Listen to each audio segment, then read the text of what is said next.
चलिए आज हम जानते हैं कि एक जो फ्रेशर इलेक्ट्रिशियन होता है वह इंटरव्यू के दौरान कौन से टेक्निकल क्वेश्चन को फेस करता है या तो फिर उसे कैसे क्वेश्चन पूछे जा सकते हैं इंटरव्यू के दौरान, और साथ साथ हम उसका आंसर भी देते चलेंगे। तो दोस्तों यह वीडियो पूरा देखिएगा, आपको बहुत नॉलेज मिलने वाला है। अलग अलग इलेक्ट्रिसिटी के लॉज पूछे जा सकते हैं, क्योंकि इलेक्ट्रिशियन है तो आपको लॉ यानी कि नियम, विद्युत के नियम पूछे जा सकते हैं, जैसे कि ओहम का नियम, ठीक है। इसके अलावा उसका इक्वेशन भी पूछते हैं। दोस्तों इसका इक्वेशन और लॉ दोनों अलग चीज़ है, आप उसको मिक्स मत कीजिएगा, क्योंकि इलेक्ट्रिशियन से पूछा जाता है कि आप ओम का नियम बताइए तो वह I = V/R बोल देते हैं, वह इक्वेशन है।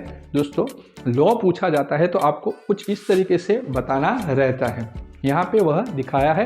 इसके अलावा जो और लॉज इंपॉर्टेंट है वह स्क्रीन के ऊपर मैं दे रहा हूँ, आप इसका स्क्रीनशॉट ले लीजिएगा और इसकी पढ़ाई घर पे कर लीजिएगा। स्विच गियर्स के बारे में भी पूछ सकते हैं। स्विच गियर्स यानी कि हमारा जो ड्यूअल स्टार्टर के अंदर में हम जो कॉन्टेक्टर यूज करते हैं, इसके अलावा हमारे MCB, VCB, ACB यानी कि जो हमारे ब्रेकर्स रहते हैं, यह सारे स्विच गियर्स के बारे में भी आपको पूछ सकते हैं। जो हमारा कॉन्टेक्टर होता है पावर कॉन्टेक्टर, इसके अलावा ऑक्सिलरी कॉन्टेक्टर और इसके ऊपर में लगने वाले छोटे छोटे एड ऑन ब्लॉक के बारे में भी आपको पूछ सकते हैं। तो कृपया करके आप वह तैयार कर लीजिए, और उसका डिफरेंस अगर आपको नहीं पता तो मुझे कमेंट बॉक्स में कॉन्टेक्टर करके लिखिएगा, या तो फिर आपको इसके बारे में क्या जानना है मुझे जरूर से कमेंट बॉक्स में लिखिएगा, तो मैं उसके ऊपर में एक डेडिकेटेड वीडियो बना दूंगा। प्रोटेक्टिव डिवाइसेस जैसे कि हमारा ओवरलोड रिले है, जो कि थर्मल ओवरलोड रिले से भी आप जानते हैं, जो हमारे कॉन्टेक्टर के नीचे में लगती है। इसके अलावा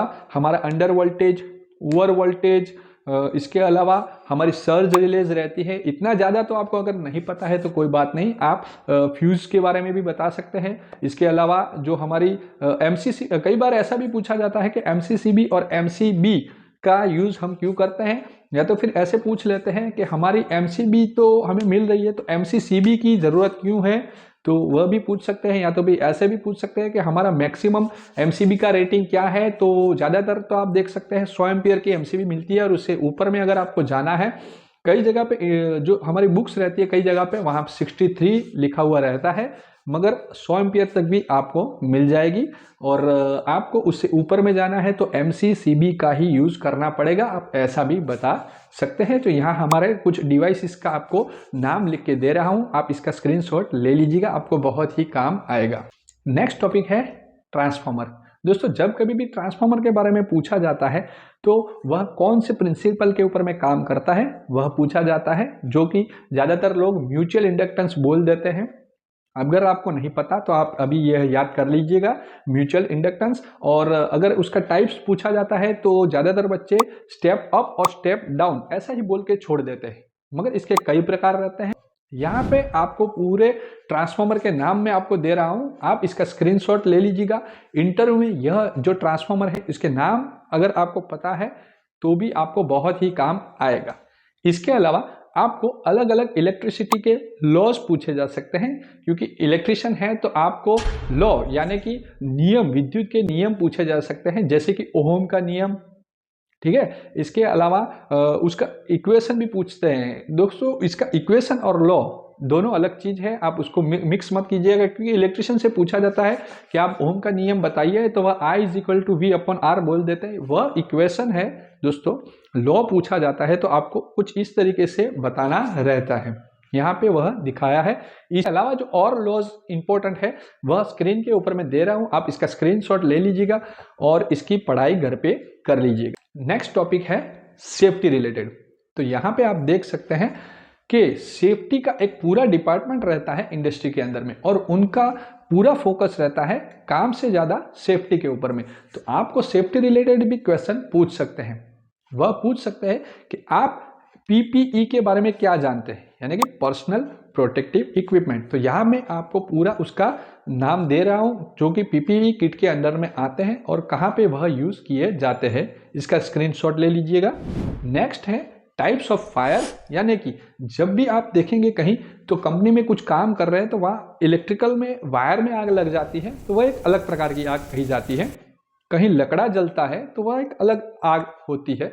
तो आपने इलेक्ट्रिशियन के दौरान शुरुआती चैप्टरों में भी पढ़ा होगा, ए क्लास फायर, बी क्लासिफायर, सी क्लासिफायर। तो यह मैं आपको यहाँ पे दिखा रहा हूँ स्क्रीन के ऊपर में कौन से फायर को कौन से कैटेगरी में डाला जाता है। तो स्क्रीनशॉट ले लीजिए। इसके अलावा आग लग गई तो उसे बुझाना भी तो पड़ेगा। तो बुझाने के लिए कौन से फायर एक्सटिंग्विशर का यूज किया जाता है, यानी कि ए क्लास फायर में कौन सा, बी क्लास फायर में कौन सा, सी क्लास फायर में कौन सा। तो यहाँ कुछ फायर एक्सटिंग्विशर जो हम यूज करते हैं उसके भी नाम दिखाए गए हैं। इसका भी आप स्क्रीनशॉट लेके तैयारी कर सकते हैं। इसके अलावा आपने सुना होगा 5S, कंपनी में अभी 7S तक पहुंच गए हैं कंपनी में। तो आप उतने भी अगर नाम जान रहे हैं तो भी बहुत बढ़िया बात है। तो यहाँ पे उसके नाम मैं आपको दिखा दे रहा हूँ, इसका आप स्क्रीनशॉट ले सकते हैं। तो यह सारे क्वेश्चन आपको पूछे जा सकते हैं सेफ्टी रिलेटेड।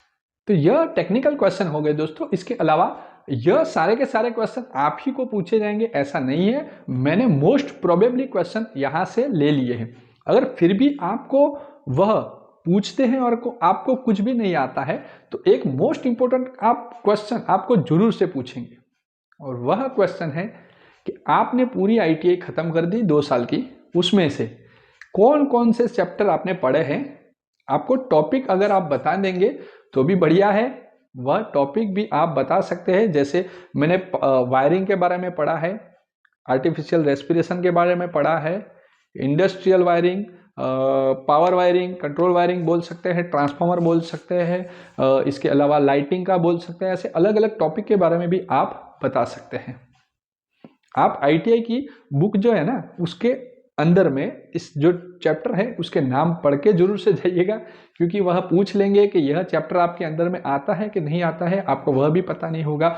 आपको बेसिक से क्वेश्चन ऐसे भी पूछ सकते हैं, आपने अपना ITI SCVT से कंप्लीट किया या NCVT से कंप्लीट किया, आपका जो NSQF लेवल क्या है, 4 है, 5 है। तो दोस्तों यह जो सारी क्वेश्चंस है वह बेसिक क्वेश्चंस है। आपने 2 साल की ITI की है, अंदर में 2 साल वहां पे रहे, तो यह बेसिक क्वेश्चंस के जो आंसर है वह तो आपको आने ही चाहिए। इसके अलावा कई बच्चे ऐसा बोल देते हैं कि यह चैप्टर चलाया था तब मैं नहीं था, यह चलाया तब नहीं था, मगर ऐसा आप नहीं बोल सकते हैं। आपको सारे के सारे चैप्टर थोड़ा बहुत रिफर करके ही जाना पड़ेगा। वहाँ पे आपको बहानेबाजी बिल्कुल भी नहीं करनी है। यह अपनी जो इंप्रेशन है उसे डाउन कर देता है और वह यह समझते हैं कि यह बहानेबाज है, तो आपके वहाँ सिलेक्ट होने के चांस और कम हो जाएंगे। इसके अलावा HR रिलेटेड भी कई क्वेश्चंस होते हैं कि आप यही कंपनी में क्यों आना चाहते हैं, या तो फिर आपने इलेक्ट्रिशियन ही क्यों पसंद किया। ऐसे सारे क्वेश्चंस बहुत होते हैं। अगर आप इसका जो दूसरा पार्ट है वह चाहते हैं तो मुझे कमेंट बॉक्स में जरूर से बताइएगा, या फिर आप यह भी बता सकते हैं कि इनमें से कौन से टॉपिक के ऊपर में आप वीडियो चाहते हैं, तो मैं यह भी बना दूंगा। यह वीडियो डेडिकेटेड है सिर्फ वही फ्रेशर्स बच्चों के लिए जो कि मुझे कई बार पूछ चुके हैं कि सर मैं फ्रेशर हूं और इंटरव्यू देने जा रहा हूं, तो मुझे कौन कौन से क्वेश्चंस पूछ सकते हैं। तो यह वह बच्चों के साथ जो कि अभी ITI करके पास करके निकले हैं, तो उनके साथ जरूर से शेयर कीजिएगा।